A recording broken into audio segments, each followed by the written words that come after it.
Hello and welcome back to Citizen Earned. This episode I will be covering everything that I've covered on Citizen Earned up until now. This is the foundation recap. All of the really important stuff that I'm going to use as a springboard dealing with all of the issues going forward from here on out. So, for those of you that don't know, I'm an immigrant.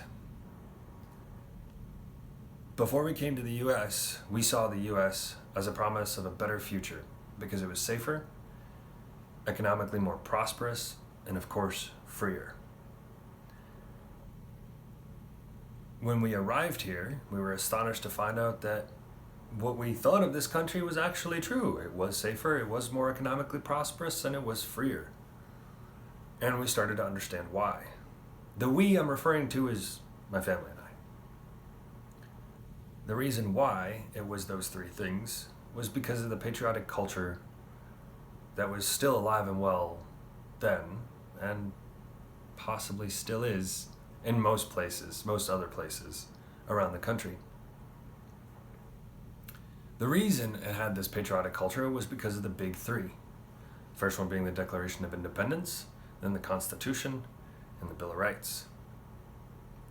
So as an example, my native country, there was no First or Second Amendment, there was no fierce independence, and there was no culture of empowering the citizen to deliver or to have a part in running the country, like the US. The Constitution starts with "we the people." That's going to come up again. Instead, that culture was pretty rigid and limiting, founded in a lot of history and struggle. And although I don't want to make it out to seem bad, it wasn't able to adapt because fundamentally it wasn't as free and open as the US Constitution. And so it changed for the worse, regardless. This is not meant to compare the one with the other.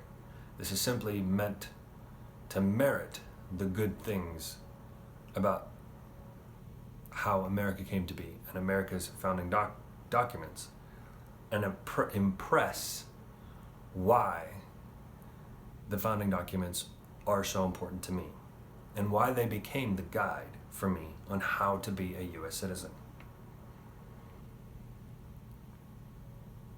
So I noticed this fundamental difference early on, and I decided that I want to be a part of this team, not that team anymore.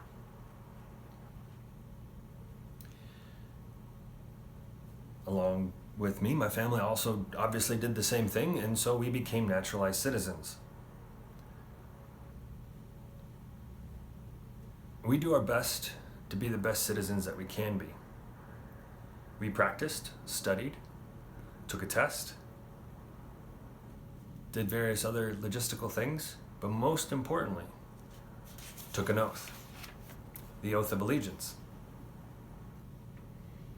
The Oath of Allegiance says a lot. It includes to defend the U.S. from all enemies, both foreign and domestic. And when I went through this process and took this oath, it got me thinking, why do naturalized citizens have to give this oath, learn all of this stuff, and put in all this extra work? Natural-born citizens don't. Many of my friends and peers don't. Many of them don't even know what the Bill of Rights is. It especially aggravated me when people would tell me what was or wasn't American. Especially when they couldn't support their answer with a fact. I would be able to say, well, I go about it this way because it's founded in the Declaration of Independence, the Constitution, of the Bill of Rights. And they would say, yeah, but that's not American. Yeah, it makes me twitch.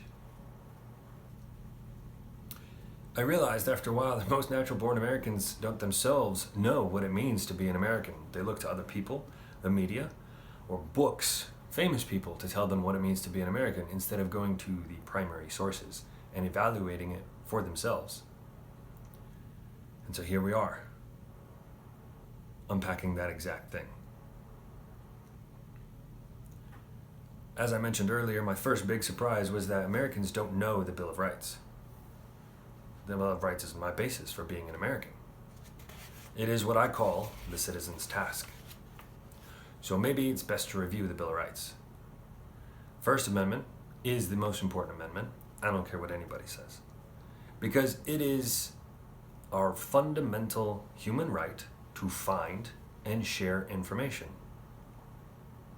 Our job is to know the difference between emotion and thoughts and reasoning through both, how to evaluate sources, facts, and ideas, what the difference is between primary and secondary sources, so that we can accurately evaluate information after we found it and figure out how to best share it with everybody else, so that we, the people, can make the best decisions on how to rule ourselves, right?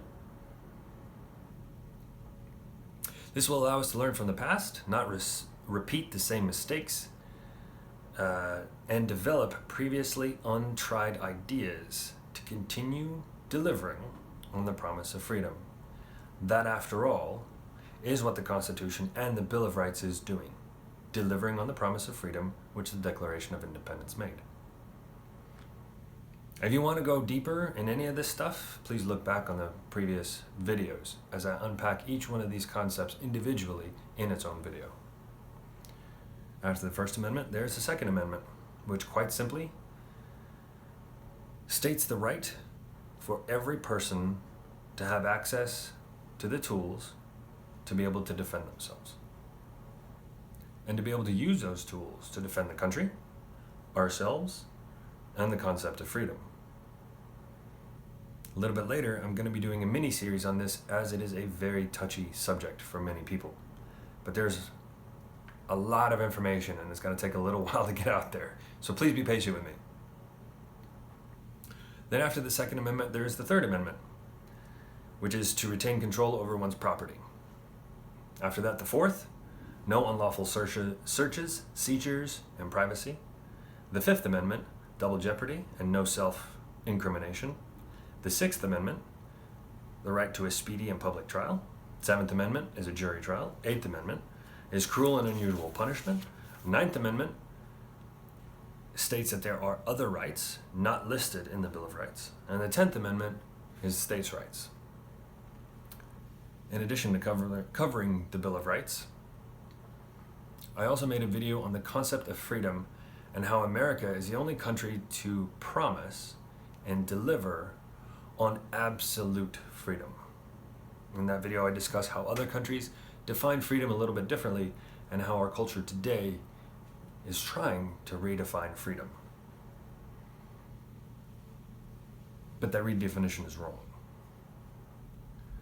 I also discussed how to limit individual freedom so that society may stay free. Because absolute freedom for everybody just doesn't work. So, no, I'm not one of those crazy people. I try to beat through this stuff rationally and reasonably.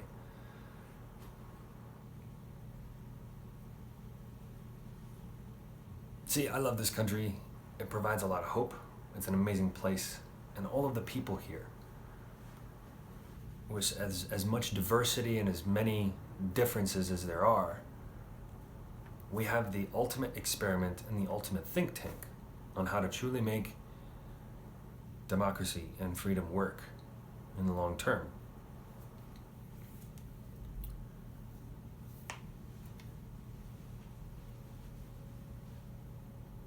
I'm sorry, I'm reflecting on a lot of stuff. But thank you for watching. Stay tuned. The Second Amendment mini-series is coming up. And things, I find, this is just the foundation, keep in mind. So all of the really interesting stuff is still coming. Hope to see you soon.